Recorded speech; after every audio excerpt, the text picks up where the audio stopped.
Alors, bonsoir à tout le monde. J'espère que vous allez bien de la paix du Seigneur. Vraiment que le Seigneur vous bénisse, qu'il continue de vous faire du bien. Alors que toute la nation continue d'être bénie. Je salue tous les amis qui me suivent de près comme de loin. Ceux qui me suivent depuis l'Afrique, le Burkina, la Côte d'Ivoire, le Ghana, partout, tous ceux qui me suivent partout. Vraiment, je vous salue. Que le Seigneur continue de vous bénir, que Dieu vous bénisse. Alors, je salue tous les frères qui me suivent. Voilà, quelle que soit votre religion, quel que soit ce que vous faites, quelles que soient vos activités. Alors, merci pour votre intérêt de pouvoir nous suivre. Alors, j'espère que par cette vidéo, encore aujourd'hui, quelque chose va vous faire du bien. N'oubliez pas de partager pour faire du bien à certaines personnes qui nous suivent aussi, car cela va les aider. Alors, ce soir-là, j'aimerais échanger avec nous tous par rapport à notre vie ici-bas, notre vie sur la terre. Vous savez, frères et sœurs, nous sommes des étrangers sur la terre. Tu es un étranger sur la terre, je suis un étranger sur la terre. Et nous sommes là pour passer. Nous sommes là de passage. Et notre vie sur la terre, là, elle n'est pas éternelle. Et notre vie sur la terre ne sera jamais éternelle. Et c'est pourquoi, frères et sœurs, chers amis, chers parents qui me suivent, nous devons apprendre en fait à pouvoir marquer notre passage ici-bas, à marquer notre passage pour ne pas que nous soyons en fait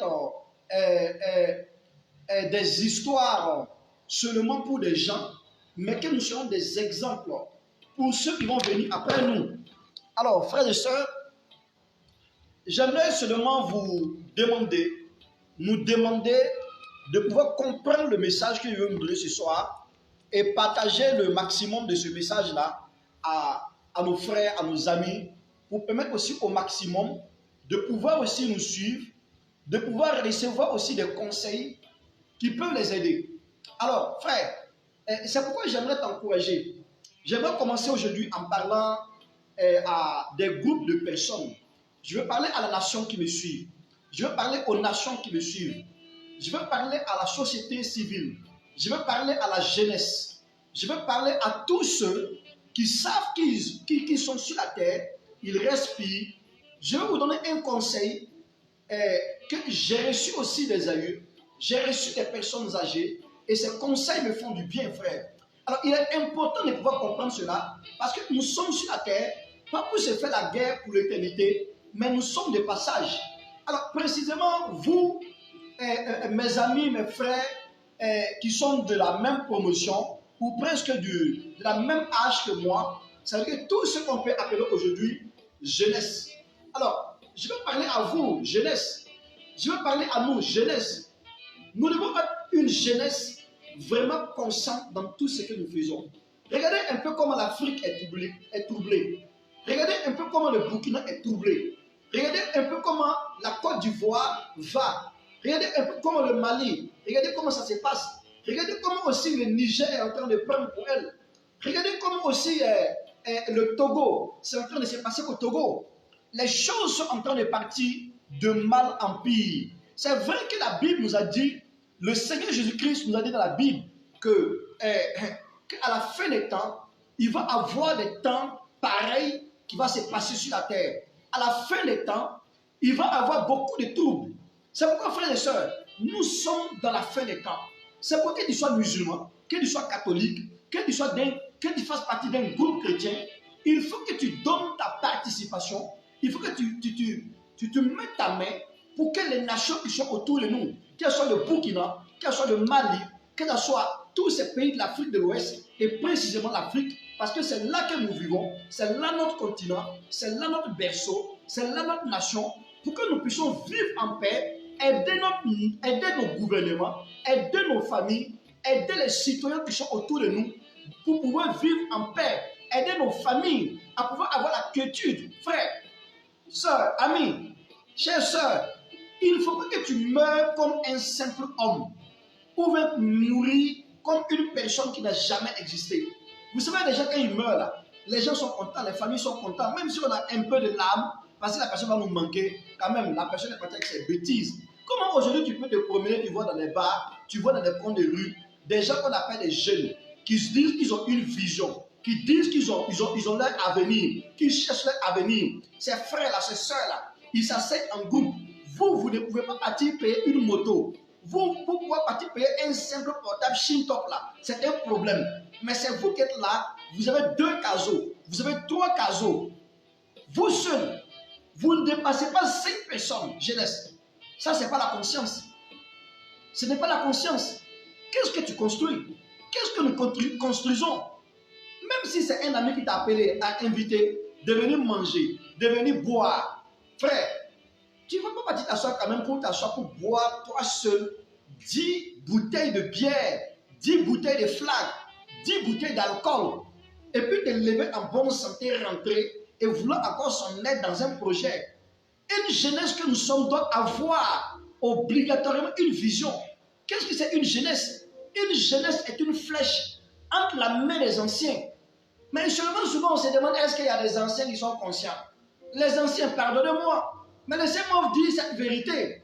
Comment vous accompagnez cette jeunesse dans ces moments de troubles, dans ces moments où l'Afrique a des problèmes, dans ces moments où on parle de guerre par-ci, de bruit de fusil par-là, dans ces moments où ça ne va pas? Mais on a des gens qui disent qu'ils sont des anciens, ils sont des morts puissants, mais ils sont en train de faire la fête de leur 44e milliard ou de leur combien de millions.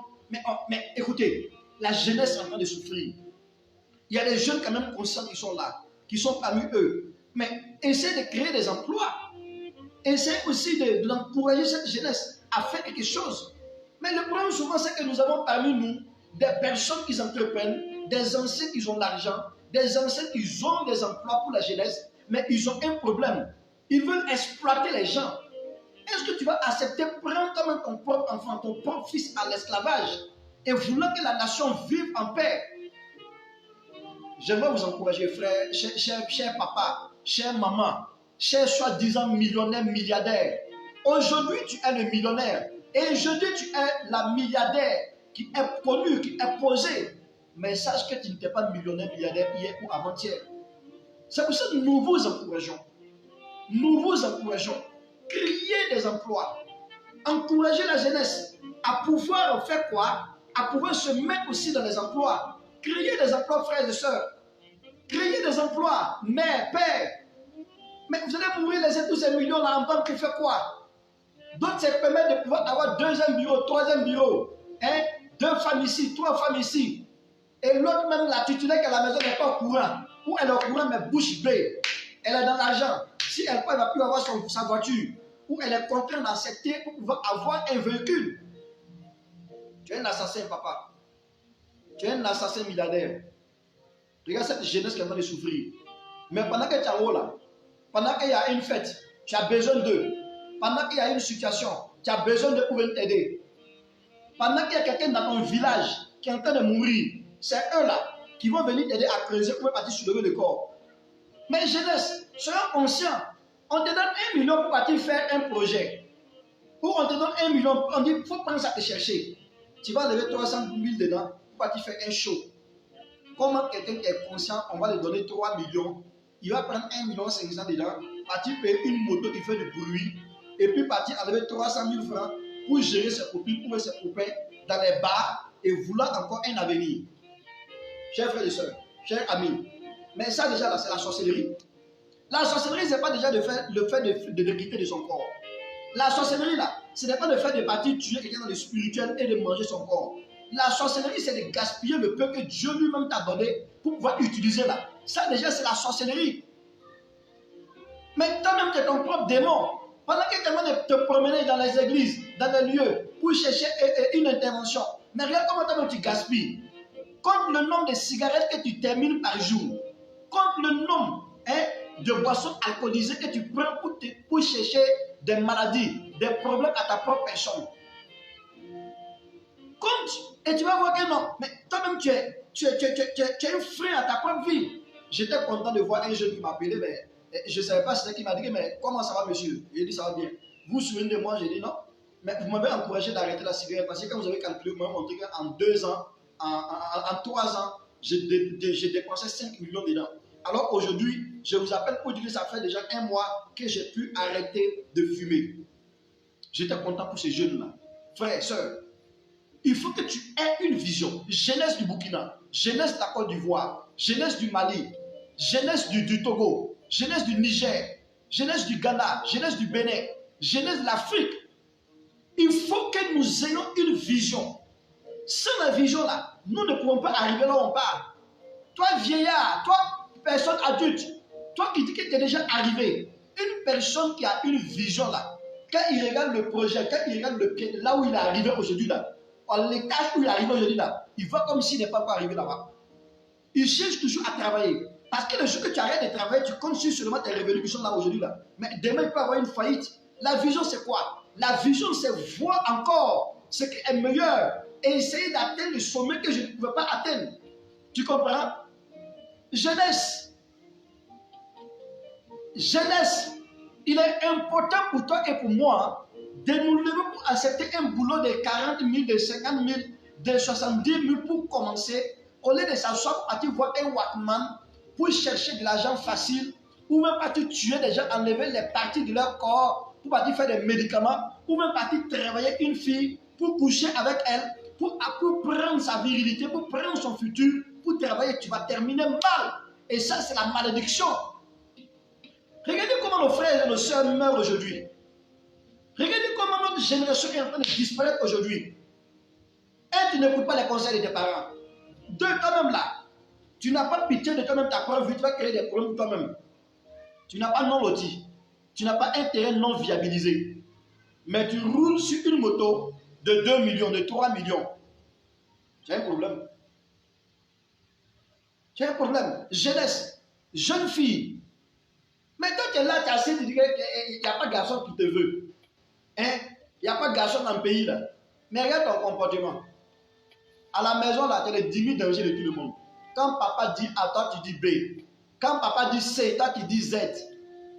Mais c'est quel garçon toi tu veux qui vient te marier? Hein? C'est vrai qu'on a parlé de mariage la dernière fois. Mais même si tu pries, Dieu lui-même va avoir peur de toi. Dieu va avoir peur de toi. Tu as un comportement déjà tu as un comportement déjà terroriste de la cour. Tu terrorises les gens. Tu terrorises ta mère, tu terrorises ton père. Et puis tu veux marier. Pardon, il faut laisser ton problème à la maison.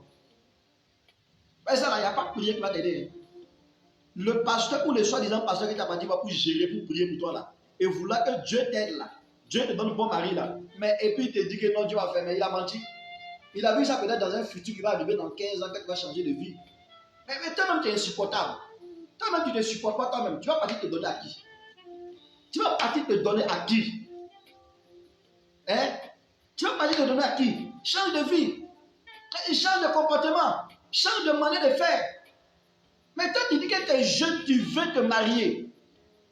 Tu veux te marier. C'est toi, matin, tu couches avec une fille. Le soir, tu couches avec une autre fille. Dans la semaine là, toi tu couches avec 14 filles. Tu vois comment tu es un sorcier ambulant? Toi fille, toi tu dis que tu es une fille. Tu dois te garder pur pour honorer d'abord tes parents, pour honorer et toi-même ta propre personne, pour honorer Dieu. Quand un bien de 5 000 francs passe devant toi là, tu n'arrives pas à te contrôler. On t'appelle pour 5 000 francs, tu es là et puis tu te déshabilles, tu te mets sur le matelas. Tu vois ça? Mais ça c'est quoi? Ça, c'est quoi? Je veux t'encourager de changer de vie. Je veux t'encourager, frère. Arrête. Arrête de demander de vivre. Sœur, arrête de demander de vivre. Arrête de demander de vivre. Tu ne pourrais jamais avoir un mariage équilibré et stable en vivant comme ça. Mais toi, tu dis que toi, tu es une chrétienne. Ou bien tu es une religieuse. Chrétienne. Hein? Ça, c'est la religion. Tu es musulman, c'est la religion. Tu comprends un peu? Et puis c'est toi, tu couches avec 2 garçons. Toi seul, tu as 3 copains. On appelle ça de la prostitution améliorée. De la prostitution moderne. Mais les Écritures saintes interdisent cela. Et puis tu es là que non, je vais un jour demander pardon à Dieu. Ah, il me comprend. Ah, la vie là n'est pas facile. La vie là n'est pas facile. Les graviers qui sont dehors là, tu peux partir balayer ça, ramasser. Et lui par jour, là, tu vas avoir 3 000 francs dedans. Dans 10 jours, c'est combien? Dans 30 jours, c'est combien? Ça ne vaut pas mieux que parler de pavaner partout et puis prendre les esprits sur toi, venir contaminer les gens. Tu as un problème. Sœur, tu as un problème. Arrête cette vie. Dieu n'est pas dedans. Dieu n'est pas d'accord avec cette vie-là. Comment tu ne te concentres pas sur un seul garçon? Mais c'est toi qui couches à gauche ici. Tu couches ici. Même pour partir au marché, tu t'arrêtes en cours de route, tu as rendez-vous avec un garçon. Hein? Toi, garçon aussi, tu es mauvais. Toi, garçon aussi, tu es mauvais. Il y a des garçons là. Ce sont des petits frères de Satan. Ils vont se débrouiller. Non, il faut m'accepter. Il faut m'accepter. Si tu es sûr qu'on est ensemble là, non, on n'a qu'à avoir une relation sexuelle ensemble. Si on gagne des relations sexuelles ensemble, vraiment là, tu sais, je vais te marier. Et puis tu vas accepter aussi. Une relation qui commence. Et puis à ça, des gens là, il faut savoir que c'est déjà fiasco. Il y a un problème. Il y a un problème. Jeunesse, soyons conscients. Jeunesse, ayons une vision.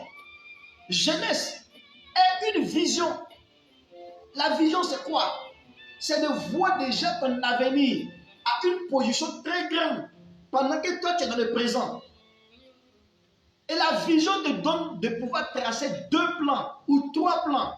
Et moi, j'appelle ça en cas de cas. Si un ne marche pas, l'autre marche. Tu comprends? Une personne qui a une vision là, il ne sort pas 2 gars, 3 gars. Ça, c'est la prostitution. Une personne qui a une vision là, ne fait pas la cour et va partir coucher avec 2 filles, 3 filles. Ça, c'est la prostitution. C'est être assassin. Vraiment que Dieu te délivre là où tu es au nom de Jésus.